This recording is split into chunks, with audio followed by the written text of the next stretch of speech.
Je suis ravi de vous retrouver avec toute l'équipe pour donc 200 millions de critiques. Nous sommes, comme toutes les semaines, à l'Institut du monde arabe pour balayer ensemble donc l'essentiel de l'actualité culturelle avec ceux que vous aimez et que vous retrouvez évidemment toutes les semaines, qui viennent des quatre coins du monde pour mieux vous informer et pour mieux commenter cette actualité avec, je l'espère, compétence et de l'humour. Donc nous allons retrouver Estelle Martin, que vous connaissez, ma chère Estelle. Bonjour. Bonjour, magnifique. Guillaume. Veste rouge, presque Bowie. C'est un hommage à la Suisse, mais Voilà. c'est beau ce que vous dites, ça part ça. Vous avez toujours votre petite... Oui, voilà, oui. votre Mon côté diamant rebelle, mon dans côté l'oreille. Ma chère Julie, bonjour. Moi, Je vous le bleu, c'est pour le Québec. Voilà, le bien bleu, sûr. le bleu profond. Yves Bigot, donc, que tout le monde connaît évidemment, qui dirige cette bien-aimée chaîne et avec qui nous allons parler de tous les sujets d'actualité. Et donc Pascal. Bonjour Guillaume. Bonjour Pascal, que je découvre. Et dites à ma place ce que je ne dois pas dire, à savoir que vous travaillez pour Wallonie-Bruxelles, absolument, c'est vrai. Oui, et pour la RTBF, pour TV5 Monde, Pour pour tout le vous, monde. pour tout le monde, voilà. Je suis ravie. Voici donc le sommaire de cette émission qui va vous permettre de découvrir lequel d'entre nous est le meilleur spécialiste de David Jones, alias David Bowie. Y aurait-il un élan de tolérance, de générosité et de partage qui soufflerait sur le cinéma francophone? D'Intouchable à la famille Bélier, le 7e art semble se préoccuper de la différence, des handicaps physico-sociaux et faire sale comble avec ses films. C'est notre premier sujet. Avec Bowie His, expo consacrée à David Bowie, la Philharmonie de Paris draine des milliers de visiteurs différents de ceux qu'accueille habituellement un espace dévolu à la musique symphonique. Une stratégie payante, mais est-elle reconductible avec d'autres événements? Nous nous poserons la question. Notre dernier sujet sera consacré à un mouvement artistique qui n'a jamais vraiment fait école en francophonie, le pop art, et à son pendant européen, la figuration narrative, incarnée entre autres par le peintre Jacques Monory, qui s'expose actuellement en France à Landerneau. Et comme chaque semaine, notre tour du monde de la francophonie qui bouge et crée, c'est avec le Zap Culture. 200 millions de critiques, c'est parti. Il y a quelques semaines, avec Yves, on évoquait sur ce plateau, à l'occasion des cérémonies francophones de récompense sur le cinéma, le succès des films qui portent sur la différence ou la tolérance. Que peut-on dire de ces films aujourd'hui, donc, qui tournent autour de cette thématique? Nous sommes tombés sur le film après Intouchable qui aujourd'hui remplit tous ces critères. Il s'agit de La famille Bélier. Voici donc un extrait de ce film et nous en parlons après. Arrête de klaxonner à chaque fois, papa, on dirait un Mongolien. Moi aussi, je suis contente de te voir, mais on n'est pas obligé de partager notre bonheur avec tout le monde. Je vais prendre 2 tomes. Et qu'est-ce qu'elle a, la dame? Ça s'appelle la division du travail. Elle sourit et je parle. Amusant. Bah, une famille. La mycose de ta mère s'est étendue. Est-ce que ton père aimait la crème que je lui ai prescrite? Moi non. J'ai le vagin en feu, des champignons partout. Ça te gêne pas, toi? Je vais t'en faire une bonne poêlée, moi, de champignons, tu vas voir. Oh, oh, oh, oh! Allez, fais un effort. Bah, viens, on échange de famille. Oh, arrête, maman, j'ai plus 4 ans. Je viens d'apprendre que j'en reprends pour 2 ans faire chanter une chorale d'escalopes panées. On va s'attaquer à un monument. Parce que quand tout va mal, il n'y a plus aucun espoir. Il reste Michel Sardou. On peut peut-être essayer un truc plus moderne. Michel Sardou est à la variété française ce que Mozart est à la musique classique. Intemporel. Je veux sentir la luxure, le stupre. Ça vous est jamais arrivé de boutonner? T'arrêtes un peu avec ton parigot. Regarde-toi, on dirait Bella dans Twilight. Oh, ça va.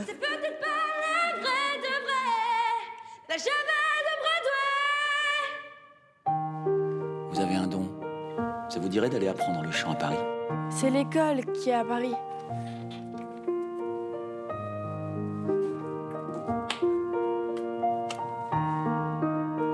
Comment s'organiser? La ferme, le marché. Faut réfléchir à une autre solution.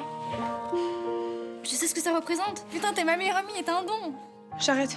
Pourquoi ça? Je fais ce que je veux, non, c'est ma vie. Vous êtes sûr que c'est votre vie? Maintenant, là, tout de suite. Mes chers parents, je pars. Ça n'excuse pas tout d'être sourd. Je vous déteste, mais je pars.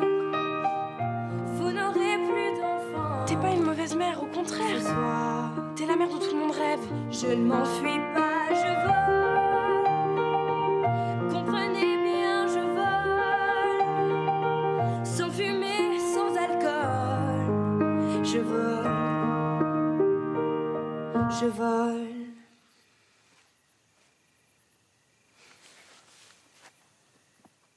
Voilà un extrait de La Famille Bélier qui va nous permettre de parler de ces films qui connaissent un succès en France, d'ailleurs dans le monde entier, notamment sur la tolérance et la différence. Vous vous souvenez tous, par exemple, il y a des années, du fameux Rain Man avec Dustin Hoffman.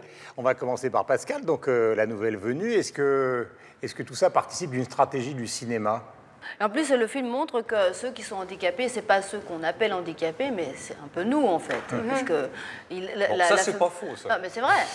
En fait, le film, on ressort, on se dit, mais eux, ils sont moins handicapés que beaucoup d'entre nous, quand même, puisqu'ils se présentent comme mères. Ne me regardez pas comme ça, avec cette insistance. Oui, mais il faut toujours qu'on traite ça d'une manière légère, c'est assez curieux. Ce que montrent tous ces films, commençant, on va dire, avec Les Ch'tis, cette vague relativement récente de blockbusters français, qui touchent à l'émotion et effectivement à une empathie pour des situations particulières, douloureuses, toujours. Alors ça fait appel à l'émotion, mais finalement, c'est la France des enfoirés, c'est la France des Restos du Cœur, c'est la France des auditeurs d'RTL, c'est la France du défilé du 11 janvier. C'est cette France qui a bon cœur, qui est généreuse et qui vit au rythme des émotions et qui finalement est très accueillante et qui est la France profonde et dominante et dominée par ses politiques et qui, d'une certaine façon, va exprimer en politique ses irritations et ses énervements, voire ses rejets,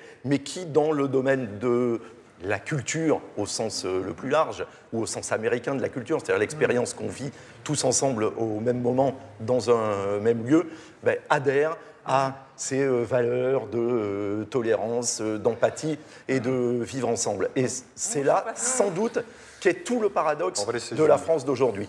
C'est qu'est-ce qu'on exprime d'un côté à travers la culture et qu'est-ce qu'on exprime de l'autre côté par exemple, à travers la si on politique. prend le film d'Audiard où effectivement Marion Cotillard joue le rôle d'une jeune femme qui va finir par un accident, par devenir handicapée, il y a aussi, il y a aussi du côté des acteurs et des actrices. Tout à l'heure, je parlais de Rain Man justement avec Dustin Hoffman.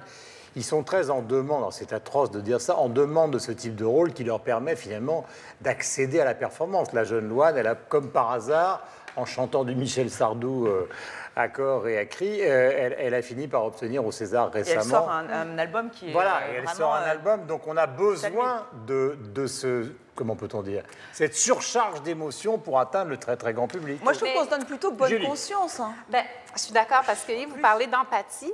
Je crois que ce genre de film, vous parliez de Rain Man, mais on peut aussi penser au 8e jour ici de Jaco van der Mael, où il avait fait appel à... Faites attention, Julie, parce que sinon, Pascal va vous sortir toute la filmographie des Dardennes.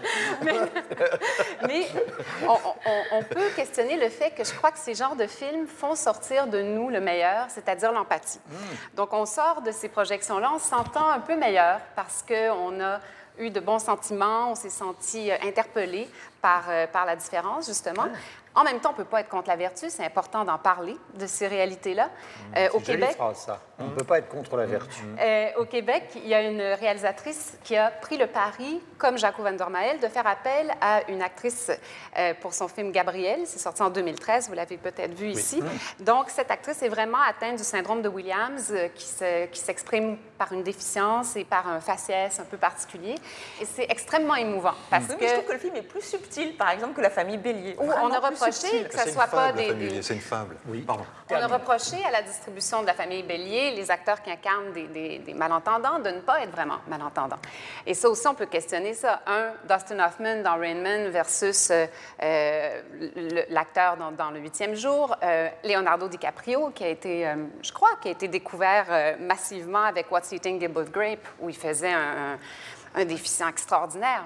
Moi, je le voyais pour une première fois cette fois-là. Par exemple, souvenez-vous, Le Scaphandre et le Papillon. C'était Mathieu Amalric. C'était Mathieu Amalric qui jouait le rôle de Jean-Dominique Bauby, qui est un grand journaliste qui a été pris dans ce syndrome qui est celui de l'enfermement absolu. Et évidemment, le film a eu un succès formidable aussi.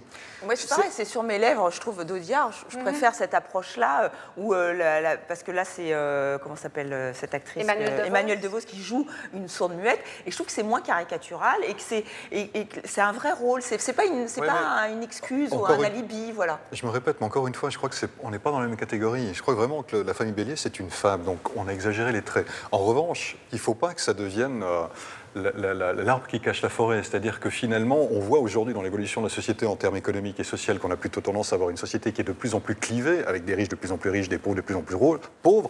Justement, et puis, ces films-là sont l'exutoire.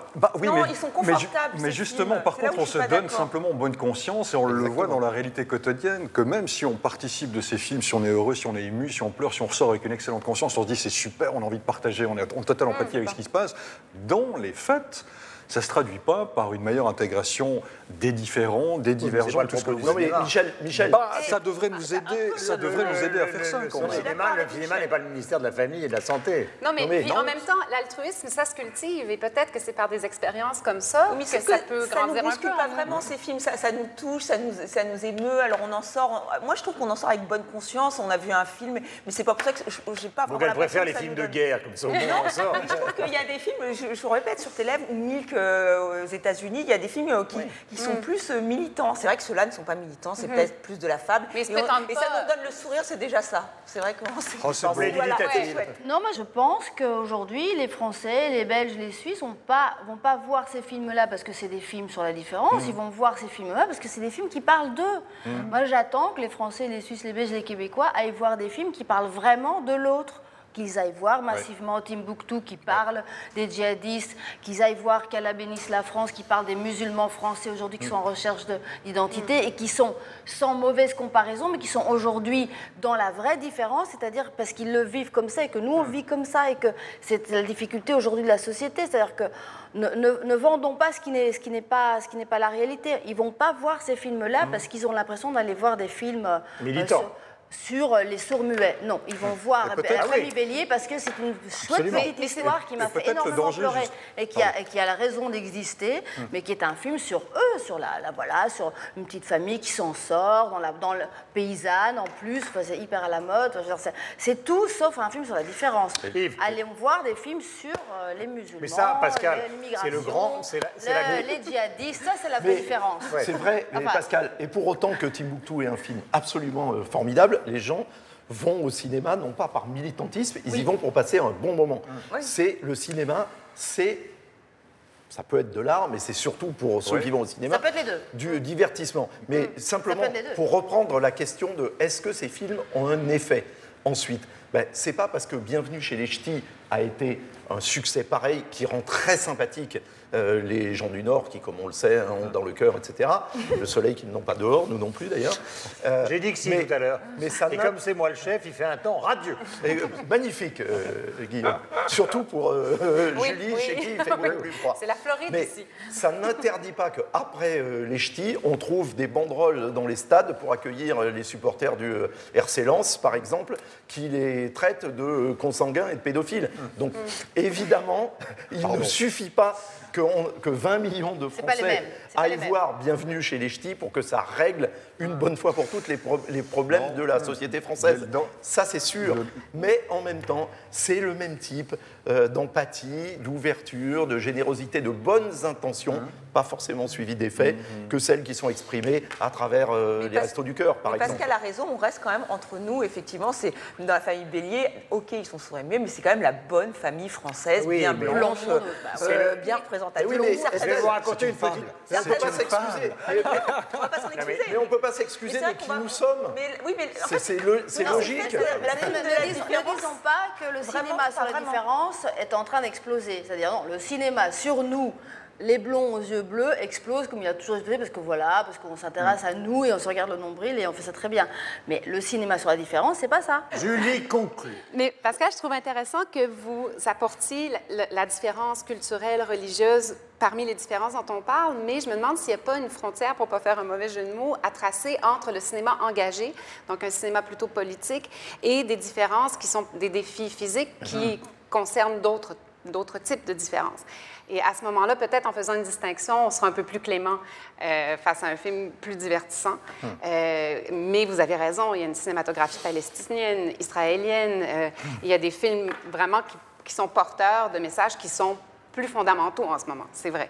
Et on est peut-être moins porté à aller les voir parce qu'ils sont profondément dérangeants, mais Je crois que d'être sensible à des défis comme ceux qui sont dans les... bon, les ch'tis, c'est peut-être pas un défi, c'est un accent.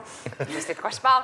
Mais des défis physiques réels, comme être malentendant et prendre le pari d'avoir des enfants qui, eux, entendront peut-être et de ne pas pouvoir les entendre, c'est quelque chose qui est quand même fort. Et je minimise pas le problème des handicapés, des malentendants. Évidemment que c'est fondamental et il faut évidemment faire des films sur eux, etc. Enfin, je ne dis pas que leur vie est réglée, et encore moins parce que le cinéma s'intéresse à eux. Je dis simplement qu'aujourd'hui, dans nos esprits, je pense qu'ils sont... je vais risquer la comparaison. Je pense qu'ils sont moins différents. C'est-à-dire la famille Bélier est moins différente que si on faisait un film sur les musulmans en France aujourd'hui qui se demandent pourquoi on les regarde de travers et qui vivent après Charlie des moments difficiles. Et des Français, blonds aux yeux bleus ou bruns aux yeux verts, et qui se disent quand même c'est bizarre, qu'est-ce qu'on fait je veux dire, qui commencent à confondre beaucoup de choses, à faire des amalgames. Je pense que là, par exemple, qu'Allah bénisse la France, ça fait 200 000 entrées. Enfin, j'ai même eu du mal à trouver le nombre d'entrées. C'est rien du tout. Mais c'est pour ça qu'Intouchable était... Non, mais pour Bande part, par exemple, effectivement, là, on a senti... je crois qu'au cinéma, on a aussi besoin de se reconnaître, de se voir. Et Bande de filles, pour être allé le voir, dans la salle, il y avait beaucoup de jeunes femmes noires et des jeunes hommes aussi, parce que je pense qu'ils étaient contents que, pour une fois, ils soient représentés parce qu'ils sont français et qu'ils savent bien que le cinéma s'y intéresse. Et là aussi, ça peut aussi être un cinéma sur la différence. Ce sera tout, Guillaume. Premier tweet dessiné d'une Marseillaise, Emmanuel, à propos de la famille Bélier. Délicieux mélange entre rire et émotion, le nouveau Intouchable. Un tweet d'Adrien, assistant monteur et étudiant à propos d'un article du journal français Le Nouvel Observateur, l'Obs maintenant. Avec une photo des Césars 2015, Timbuktu et la famille Bélier récompensés un palmarès du cœur. Et enfin, un tweet de film Top Box Office à propos d'Intouchable. C'est un film qui montre la non-différence entre les handicapés et les valides, qui arrive à la 2e place des meilleurs films de l'histoire du cinéma. Vous nous laissez bien évidemment tous vos tweets avec le hashtag 200 millions de critiques et vos messages sur le site internet de TV5 Monde. Deuxième sujet, je l'évoquais tout à l'heure en ouvrant cette émission, la Philharmonie de Paris consacre une exposition qui est née donc en Grande-Bretagne et qui a tourné un petit peu dans le monde entier à David Bowie. Elle s'appelle Bowie Is, et pour la marquer du sceau de la France, c'est Philippe Découfflet, qui est donc chorégraphe, vous le savez, qui a imaginé un concert-performance qui s'appelle Viebo, W-I-E-B-O, c'est-à-dire Bowie, anagramme imaginaire. Avant d'évoquer toutes les stratégies des grandes salles pour attirer un nouveau public, voici un reportage donc de nos confrères de France 2 sur cette exposition consacrée donc à David Jones, alias David Bowie. Avec ses faux airs de soucoupe volante, la Philharmonie accueille un extraterrestre. Le plus excentrique, le plus mystérieux, le plus attirant de chanteurs de pop, David Bowie. 40 ans de carrière en costume, affiches, photos, musique et décors, pour une icône admirée des critiques et des fans. Enfin voilà, David Bowie, c'est le caméléon du rock. Il y a quelque chose chez lui, une volonté en tout cas d'être l'ultime star, quoi. C'est un monde à lui tout seul. C'est un visionnaire. Il a collectionné sa vie dans des malles. Il a tout gardé des personnages qu'il a créés à chaque album. Les doubles de Bowie s'exposent.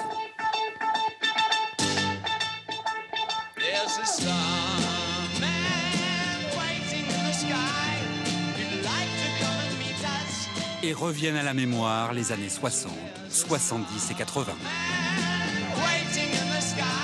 Quand vous alliez à Londres en 73, tous les gamins anglais avaient l'éclair dessiné sur la figure, avec du rouge à lèvres ou n'importe quoi, mais c'était incroyable. Il a rendu les gens curieux, il a éduqué son public.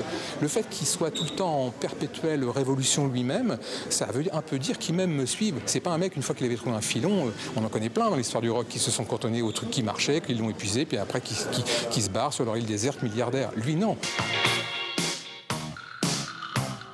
Le gamin de la banlieue de Londres a bousculé les codes, séduit la jeunesse, inquiété les parents. Mais il a aussi fait danser.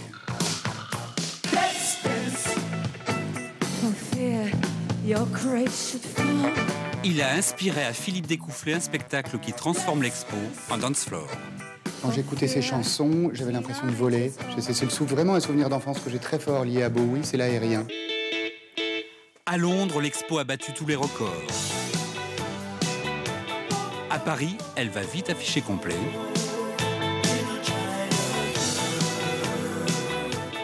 Presque invisible depuis 15 ans, Bowie fascine toujours, même sous vitrine.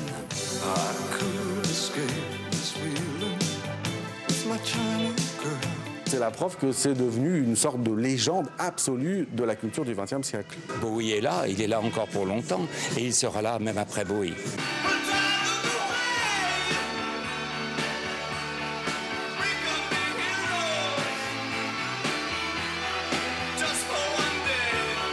Comme tous les mythes, il y a des légendes qui courent. Il serait venu incognito visiter au petit matin l'exposition à Londres. À Paris, peut-être aurez-vous la chance de l'apercevoir. D'abord, il faut expliquer. Alors, il y a un drôle de passage dans cette exposition. Je vais commencer par vous, cette fois-ci, Yves. Bowie, il a disparu il y a 10 ans et il est pratiquement réapparu avec un album et une exposition. J'allais dire, on s'en souvient tous les deux, parce que la dernière fois qu'il a chanté sur scène, c'est dans une émission qu'on faisait ensemble. Il était en pleine tournée et 3 jours après l'émission, on a appris qu'il était malade, mystérieux. On ne savait pas s'il avait une crise cardiaque, mal à l'épaule. C'était simplement un problème musculaire. Et puis, il a disparu pendant 10 ans. Donc, c'est assez intéressant de voir la juxtaposition qui existe entre cette disparition et cette exposition massive dans le monde entier. Et d'une certaine façon, Guillaume, cette disparition, elle se poursuit, parce que l'album est sorti il y a maintenant un peu plus d'un an. 2013, oui. L'exposition se fait le tour du monde, comme vous l'avez rappelé, mais Bowie, lui, il n'est toujours pas de retour en personne. Pas de concert, quasiment aucune communication ni interview. Donc, en fait, mais c'est typique de lui, ce sont ces masques qui continuent d'avancer à sa place, puisque toute sa carrière durant, dès qu'il est devenu Bowie et non plus David Jones, il n'a travaillé qu'à travers un système de masques et de personnages qui l'incarnaient les uns après les autres. C'est d'ailleurs ce qui rend cette exposition non seulement possible, mais aussi passionnante et spectaculaire, c'est qu'on y voit tous ces personnages, ou en tous les cas, on y voit les vêtements, on y voit les vidéos, tous les artefacts. Aladdin Sane, The Thin Duke, enfin tous les personnages. Oui, Halloween Jack et compagnie, donc tous ces personnages qu'il a incarnés les uns après les autres à travers ces diverses métamorphoses. Hein, c'est quasiment ovidien, David Bowie. C'est ça qui en fait un personnage en fait aussi important dans l'histoire, non seulement du rock, mais de la culture contemporaine. C'est que il a toujours fait en sorte de changer de peau et de passer d'un personnage à un autre personnage, d'un style à un autre style. Parlons de l'exposition avant de Bowie. Qu'est-ce que vous avez pensé de l'exposition elle-même? Moi, j'ai adoré l'exposition, mais alors c'est vrai qu'après, certains camarades, certains amis qui n'aiment pas spécialement Bowie me disent que c'est une exposition de midinette parce qu'on revoit, voilà, si on aime Bowie, je pense on est comblé. Il y a tout, comme vous l'avez dit, il y a tous ces costumes et surtout, moi, ce que j'ai apprécié le plus, c'est qu'on est immergé dans la musique. Et vous allez me dire, pour une exposition musicale, c'est logique, mais parfois c'est raté. Et là, je trouve que ce n'est absolument pas raté. Et après, la dernière salle où on est complètement subjugué par l'univers scénique, parce que c'est quand même une bête de scène, David Bowie. Alors oui, je suis une midinette, j'aime David Bowie et j'ai été totalement époustouflée. Et je vous invite, alors je ne sais pas si le spectacle de Wibo, donc en Verlan. Alors il s'est fait flinguer par Libération. Ah, alors voilà, c'est pareil, je dois être trop midinette. Moi, j'ai vraiment aimé le spectacle, j'ai trouvé qu'il était extrêmement, peut-être trop festif par rapport au côté très sombre de Bowie, peut-être, mais vous êtes vraiment là aussi dans son univers, il refait les pochettes de disques, il y a les danseurs qui ont tous les costumes de Bowie, et le trio féminin, alors il y a Sophie Hunger, la Suissesse, notre rockeuse suissesse, elle est pas mal, mais les Françaises, je suis désolée, elles sont géniales, elles sont moins connues, juste pour dire, il y a Jenny Beth français, et Jeanne Abed, il y a un trio féminin pour réinterpréter Bowie, donc là aussi le spectacle, je trouve que c'est une excellente idée de la Philharmonie d'avoir fait l'exposition et le spectacle, les deux vont très bien ensemble. Mister Serruti. Alors 2 choses, sur l'exposition, ce qui m'a frappé, et je ne peux pas être taxé de midinette, parce que David Bowie, ça ne fait pas véritablement partie de mon ADN musical. Voilà, c'est comme ça. Pourquoi? Il habite pourtant à Lausanne. Oui. Mais pourquoi? Mais parce que c'est pas cette musique que j'écoutais. Mais pourquoi? Je sais pas. Parce Allons que ça au fond. Mais qu'à temps vous êtes là? Je m'allonge, Guillaume, je m'allonge. Je ne sais pas. C'est quoi? C'est trop simple, c'est artificiel. L'ambiguïté sexuelle de Ziggy Stardust, ça vous dérangeait? C'est peut-être plus l'image que la musique d'ailleurs, parce que hier, je réécoutais en visitant l'exposition, la musique de Bowie. Finalement, la musique, elle, me parle, mais c'est vrai que tout le personnage qui s'est créé, lui, ne parlait pas à l'époque où j'aurais véritablement pu l'écouter. J'écoutais d'autres choses et j'étais plus sensible à d'autres artistes. Mais ce qui m'a frappé pendant l'exposition, vous en parliez tout à l'heure, c'est justement la corrélation qu'il y a entre l'œuvre de Bowie et puis l'air du temps. Il a été formidablement capable, tout au long de sa carrière, de véritablement saisir ce qui se passait, s'en inspirer, le reproduire en mélangeant l'art pictural, l'art graphique, la musique, et en faire un objet qui était sien. Ça m'a frappé, l'expo le montre très bien. Puis autre chose aussi qui m'a frappé, c'est une petite anecdote, mais je pense qu'il caractérise bien Bowie. Bowie parle du jazz et parle des bouquins. Au début de sa carrière, il dit « J'ai acheté des disques de jazz parce qu'il semblait qu'il fallait écouter cette musique. J'y comprenais rien. Je trouvais ça pas intéressant, mais j'ai tellement écouté que finalement j'ai compris, j'ai trouvé ça bien. Même chose pour les livres. Il a un album de R&B après. Enfin, de après, R&B. Il disait j'avais des bouquins dans les poches. En général, je choisissais des bouquins qui étaient plutôt intello et intéressants, que je ne comprenais pas, mais dont je laissais dépasser le titre de couverture pour me donner une prestance. Mais j'ai fini par les lire et ça m'a enrichi. Et ça démontre la curiosité du type qui va à l'encontre, on va dire, des goûts qu'il peut avoir, de son inclination de départ, pour aller vers des choses dont il pressent l'importance et qui lui ont permis ensuite de faire la carrière qu'il a fait. Ça, je trouve génial. Voilà. Puis pour finir, alors par ce qui est par contre du lien entre philharmonie, espace de musique classique et puis nouveau public, là, je vous avoue que j'ai un petit peu de peine parce que la philharmonie, en même temps, c'est dans la philharmonie, certes, mais c'est en dessous, il n'y a pas vraiment de corrélation directement avec la musique classique. Mais je ne suis pas certain qu'une expo comme celle de David Bowie, par exemple, va faire la en jonction sorte entre les que publics. des publics viennent écouter la musique ça classique. permet d'attirer le public, effectivement, à la Cité de la musique. Je vous reprends, puisque vous êtes une midinette, votre petite main de midinette, et je vous donne la parole à Juliette.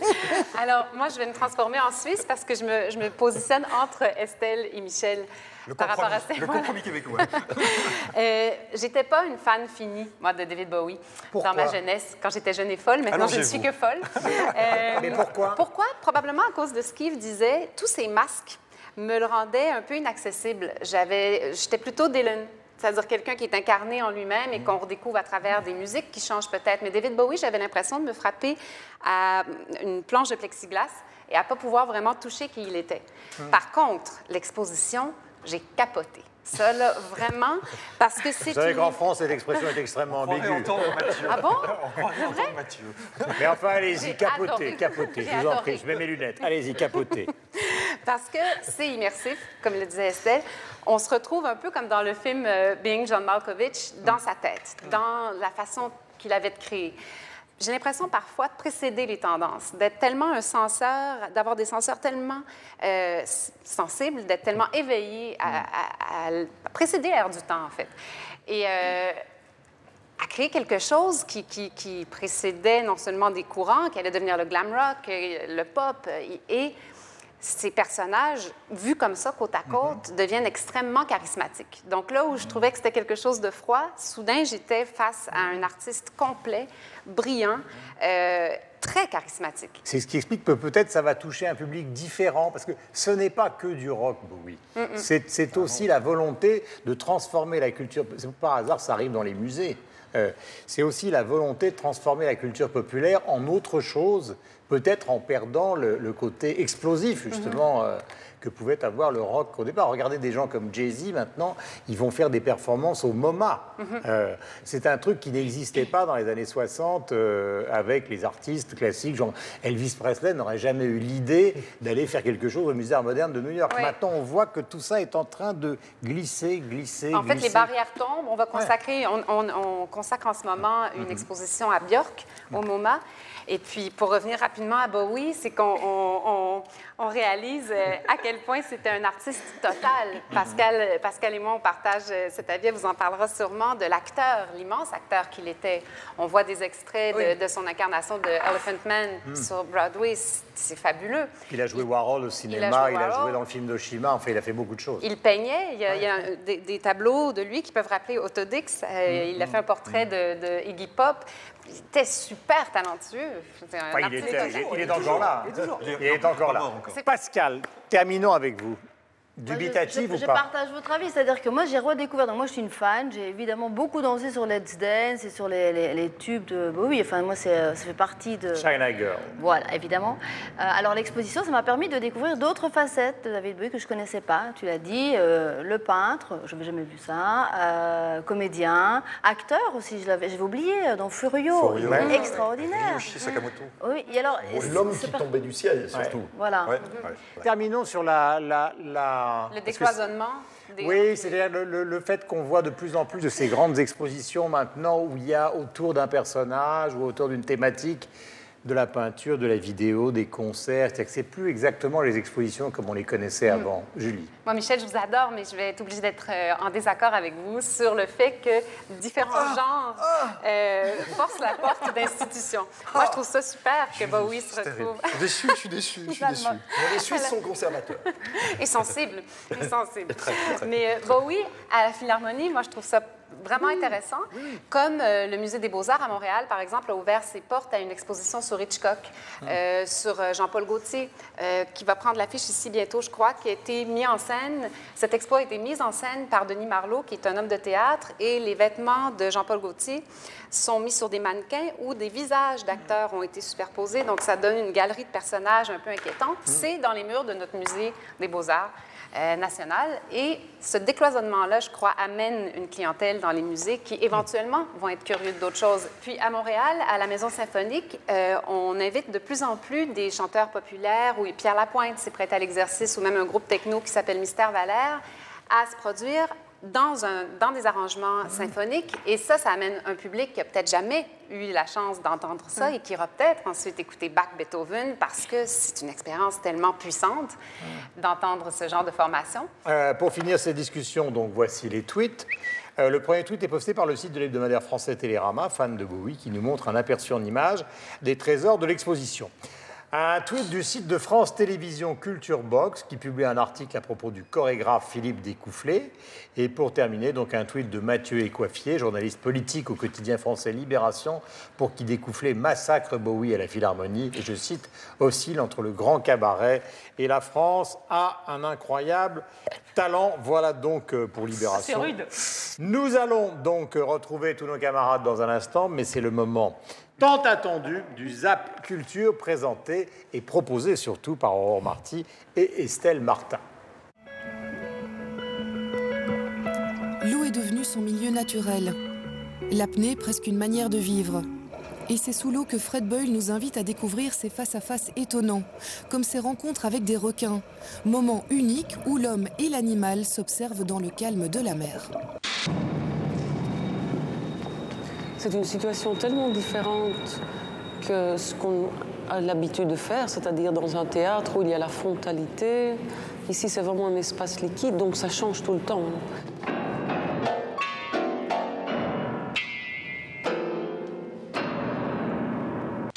Le futur. Jamais il n'a cessé d'obséder Hans Cerny et de l'animer.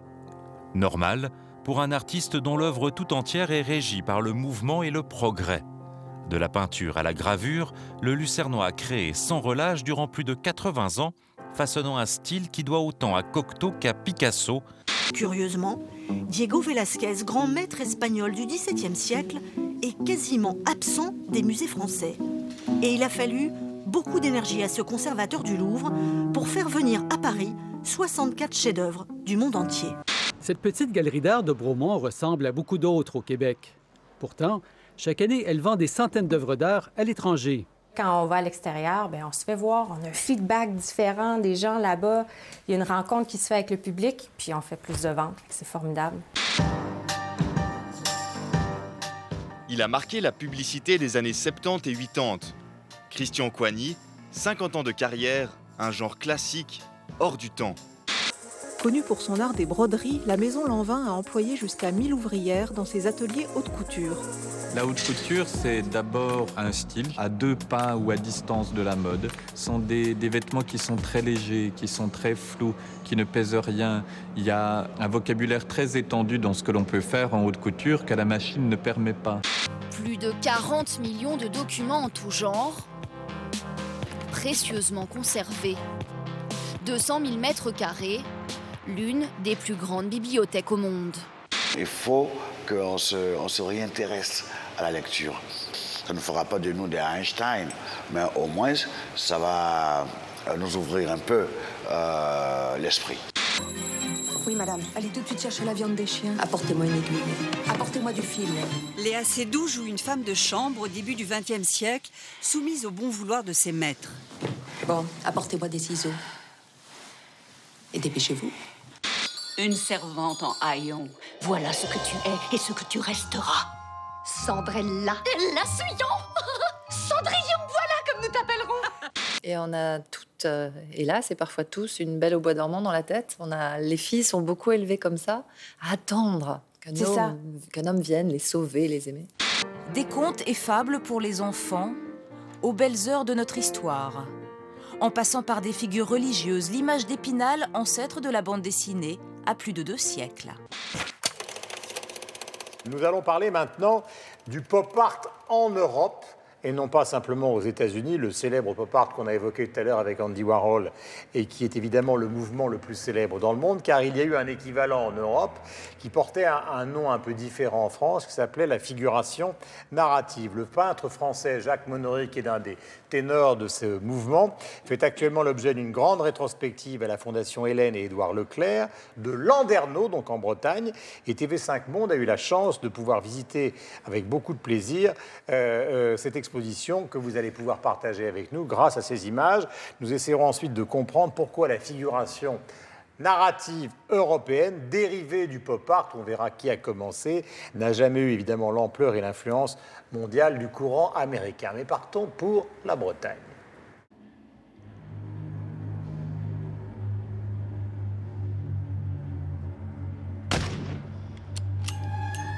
Sur l'écran bleu de ses toiles, Jacques Monnery se fait son cinéma. Des films noirs, des polars, où il est à la fois victime et coupable.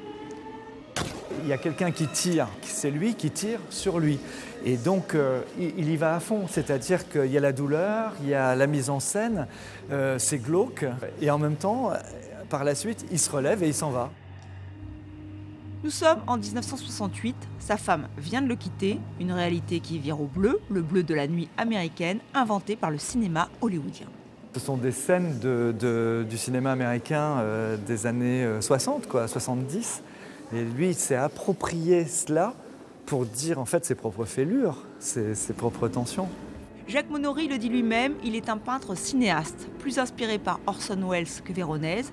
Il détourne des scènes, des affiches et s'empare des codes du 7e art. On voit d'ailleurs très bien ce système de cinéma, de champ contre champ, de flashback qui est à la fois dans les tableaux. Donc là, il réencadre une partie de l'assassinat qu'on a vu.